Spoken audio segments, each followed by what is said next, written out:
नमस्कार, आप देख रहे हैं यूएन मीडिया। हमारे साथ हैं मनोज सिंह टाइगर जी उर्फ बतासा चाचा।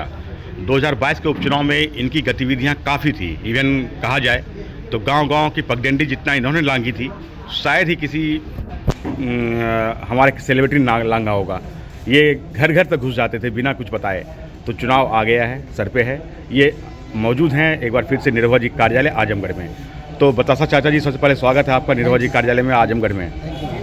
तो 2022 के उपचुनाव में आप घर घर घूमे। आप आजमगढ़ जिले के ही हैं, यहाँ से वाकिफ़ हैं, लेकिन 2000 उपचुनाव में आपको घूमने का बहुत मौका मिला। इस बार क्या स्थिति रहेगी आपके हिसाब से? स्थिति बहुत अच्छी रहेगी, क्योंकि मैंने एक चीज़ देखा है कि दिनेश जी हमेशा आजमगढ़ में बने रहें। इसके पहले के सांसद तो आजमगढ़ में जीतने के बाद आते भी नहीं थे। इन्होंने सड़कों पे खूब काम किया, लोगों की समस्याएं सुनी। 1.5 साल का वक्त कोई बहुत ज़्यादा वक्त नहीं होता, लेकिन इस 1.5 साल में दिनेश जी ने बहुत सारा काम किया है। बहुत सारी संभावनाएं आगे हैं और हम लोग युद्ध स्तर पर फिर से लगने वाले हैं। उसी प्लानिंग में आए थे और हम लोग अब लग जाएंगे, अपनी बात लोगों तक ले जाएंगे। और आजमगढ़ की जनता समझ गई है, बखूबी समझ गई है कि आजमगढ़ का भला कोई कर सकता है तो सिर्फ निरहुआ दिनेश लाल यादव। और जीत है इस बार भी, भगवान ने चाहा तो। 2022 के उपचुनाव में आपने हर गांव में कुछ न कुछ वादा किया था, तो आपने फीडबैक लिया? कितना वादा पूरा हुआ? जी, मैंने तो छोटे मोटे तो बहुत सारे काम हो गए। 2 बड़े काम लिए थे मैंने। एक घर बनवाने का जिम्मा लिया था, जिसका काम शुरू हो गया है। और 1-2 काम और थे जिनसे व्यक्तिगत तौर पर जाके किया। 1-2 काम पेंडिंग है, 2-4-10 दिन में वो भी सब काम हो रहा है। तो जितना काम वादा किया गया था ऑलमोस्ट फीडबैक अच्छा है। कुछ बड़े काम थे जिनका इस 1.5 साल में हो पाना मुश्किल था, लेकिन इस दौरान इस 5 साल में जितने काम बचे हुए हैं सब होंगे। तो 2022 के उपचुनाव में आपके साथ काफ़ी सारे सेलिब्रिटी थे, अलग अलग दौरे पे थे।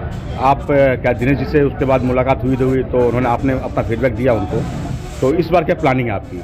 देखिए, इस बार तो हम सारे सेलिब्रिटी जुड़ेंगे, अलग अलग क्षेत्रों में जाएंगे। दिनेश जी से मिल करके सारी चीज़ें हम लोगों ने बताई, क्योंकि हम ही लोग हर गांव में जाते हैं। दिनेश जी क्या समस्या सुनने के बाद एक्टिव हो जाते हैं। मैंने देखा है दिनेश जी अपने युद्ध स्तर पर लगे रहे। किसी कोई बीमार है उसको दवा करवाना, उसको हॉस्पिटल में तुरंत फ्री का ट्रीटमेंट होना, रोड बहुत सारा, मैं क्या बताऊं। उन्होंने तो अपनी शूटिंग भी यही रखवाई कि भाई हम आजमगढ़ से दूर नहीं जाना चाहते। ये बड़ी बात है कि उन्होंने वो फिल्में छोड़ दी जिन्होंने कहा मुझे बाहर शूट करना है। उन्होंने कहा मैं बाहर शूटिंग नहीं करूँगा, शूटिंग करना है तो आजमगढ़ में शूटिंग करनी है। ये कौन करता है?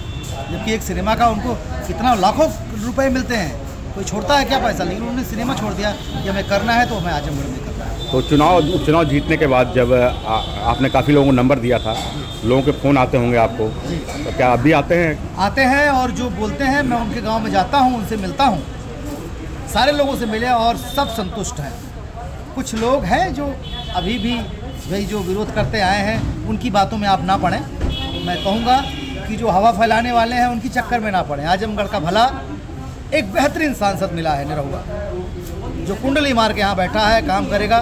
प्लीज़ प्लीज़ प्लीज़, जिन्होंने पिछली बार वोट नहीं दिया है वो भी इस बार वोट दें, मैं यही चाहूँगा। तो आप इस बार क्या रणनीति होगी आपकी? रणनीति होगी, गांव-गांव जाऊँगा, घर घर जाऊँगा, और हर रात हमारा भोजन किसी न किसी गाँव में होगा।